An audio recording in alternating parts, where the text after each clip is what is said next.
Assalamualaikum warahmatullahi wabarakatuh. Nama saya Muhammad Alfarizi, NIM 192350030, jurusan Sistem Informasi, kelas 19 3A26.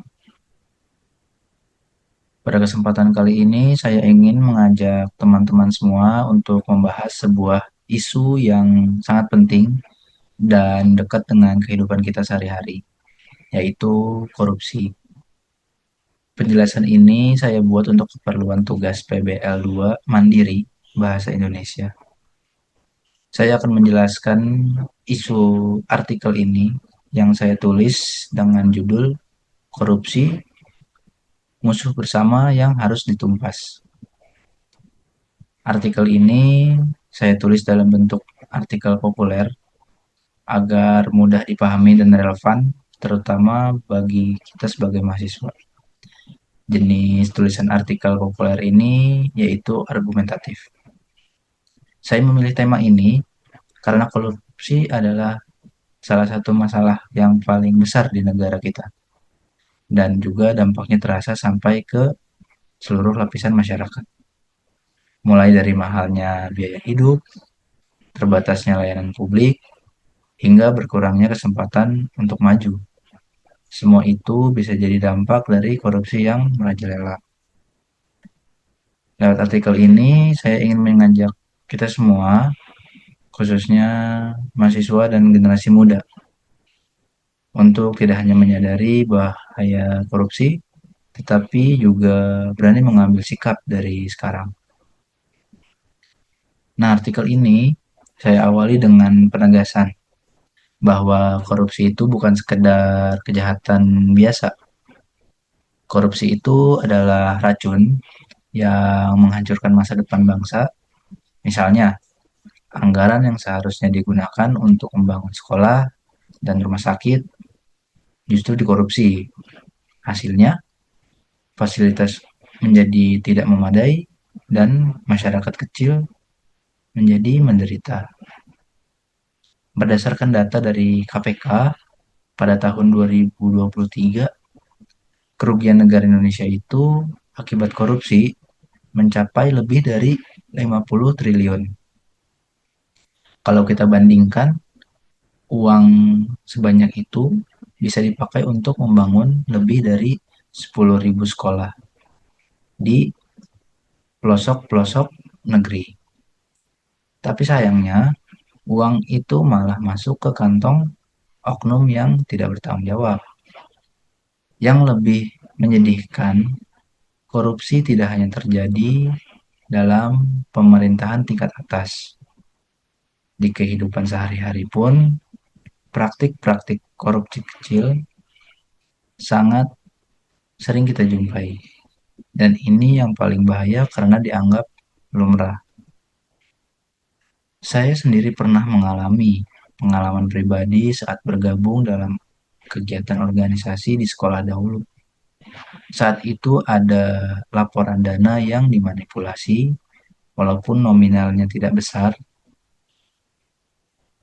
Ironisnya, tidak ada yang berani berbicara. Bahkan saya sendiri waktu itu pun memilih untuk diam karena bingung mulai dari mana untuk berbicara. Tetapi sekarang saya sudah sadar, diam itu bukan berarti netral, tetapi diam itu artinya setuju. Nah, budaya permisif seperti ini adalah awal dari timbulnya korupsi besar.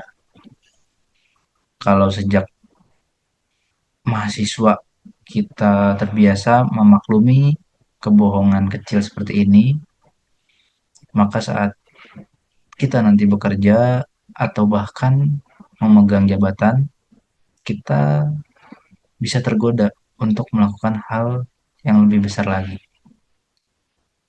Seperti halnya kita baru mulai membiasakan integritas, mulai dari hal-hal kecil seperti tidak mencontek saat ujian, tidak menjiplak tugas orang lain atau plagiarisme, tidak memanipulasi laporan, dan hal lainnya. Kelihatannya hal tersebut sepele, namun kebiasaan jujur ini adalah fondasi utama untuk membentuk karakter yang kuat.